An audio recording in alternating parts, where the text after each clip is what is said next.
Hi there, this is Jacob Nash, and this is a review of Module 44, Stress Leading to Illness. So we talked about stress in the last module. Now, how can stress lead to illness? And a side note is that now I'm kind of back in order. Remember, I made some out of order. I already made modules 45 to 53 like a couple months ago, but now back to normal. Now they've all been made. Okay.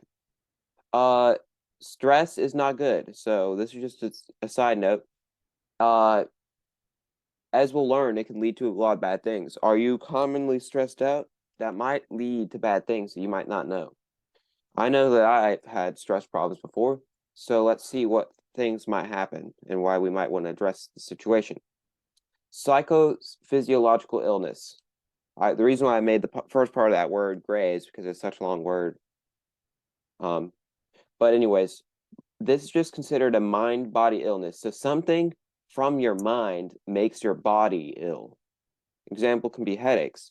Sometimes if you get a headache where it feels like it's right above your eyes, that means that it's related to stress. All right, psychoneuroimmunology.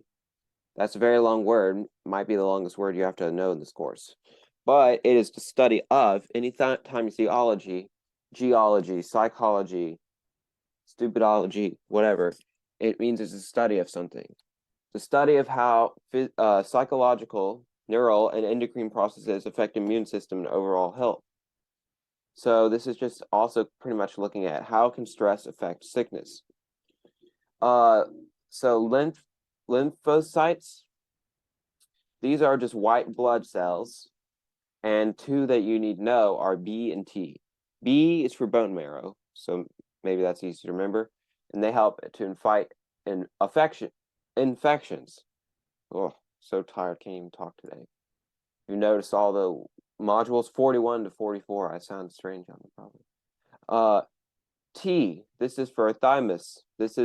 They attack cancers, viruses, etc. If you don't know what the thymus is, see that picture, that's where it is.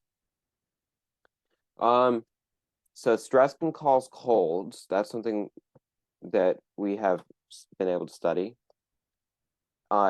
AIDS, people that have AIDS and stress are not in good luck. That already AIDS affects the immune system negatively, but stress does too, so that's like a two combo that's bad.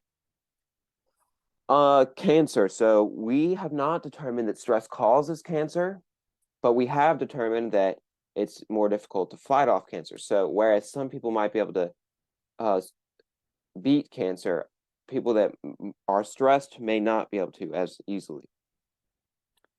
Coronary heart disease. So we have determined that stress is linked to this. This is the clogging of vessels that nourish our heart muscle, causing death. And this is one of the leading causes of death in the United States. Stress is linked to it. Not saying that every time someone gets this, it's because of stress, but it can be. So there are two people called named Freeman and Rosenman. They created two types of people that they determined that there are. There are type A and type B people. Type A are the ones that are impatient and anger prone. They're like, oh, like kind of crazy.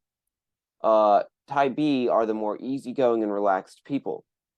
What do you think was the not good kind? Type A. They turned out to be way more prone to heart disease. In a study of who they believe to be type A and type B, I don't really know how they determined that.